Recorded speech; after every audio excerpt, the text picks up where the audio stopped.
Դիլիջանի համայնքապետարանը խնդրում է պահպանել հանգստություն եւ խուճապի չմատնվել, սակայն հրդեհն ագահաբար խժռում է Դիլիջան ազգային պարկի բազմամյա տնկիները։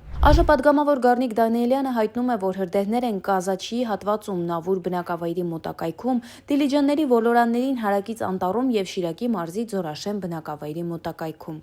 Պատգամավորը հայտնել է նաև, որ տևական ժամանակ է, ինչ Հայաստանի տարբեր շրջաններում լայնամասշտաբ հրդեհներ են տարածվում։ Մինչ այս էլ հրդեհ էր բռնկվել Ճամբարակ Թթու ջուր հատվածում։ Քիչ առաջ էլ ներքին գործերի նախարարության փրկարար ծառայությունից հայտնեցին, որ հրդեհի տարածումը դեպի տներ եւ Դիլիջանի Լեռնային Հայաստան առողջարան կանխվել է։ Ժամը 10:30-ի դրությամբ Տավուշի մարզի Դիլիջան Կազաչի հատվածում բռնկված հրդեհը մեկուսացվել է, մյուս հատվածներում Նավուր բնակավայրի մոտակայքում, Դիլիջանի ոլորաններին հարակից Անտառում եւ Դիլիջանի Լեռնային Արմենիա հյուրանոցի մոտակայքում աշխատանքները շարունակվում են։ Արմնուրը փորձեց կապվել Դիլիջանի համայնքապետ Դավիթ Սարգսյանի հետ, սակայն վերջինս նշեց, որ հանդիպման է։ Սարգսյանը երեկոյան տեսանյութ էր տարածել, նշելով, որ ակտիվ փրկարարական աշխատանքներ են տարվում, իսկ առավոտյան հավելյալ ուժեր կմիանան։ Համայնքապետը հավաստիացնում էր, թե չկա այն իրավիճակը, որը չափազանցված է ներկայացվում։ Հիշեցնենք, որ դեռ նոյեմբերի 21-ին էր Ճամբարակ Թթու ջուր հատվածում հրդեհ բռնկվել, Սարարանջին այրվում էին խոտածածկ տարածքներ։ Օրերս էլ Տավուշի մարզում է հրդեհ բռնկվել եւ այժմ փրկարարները երկու ուղղությամբ հրդեհաշիճման աշխատանքներ են իրականացնում։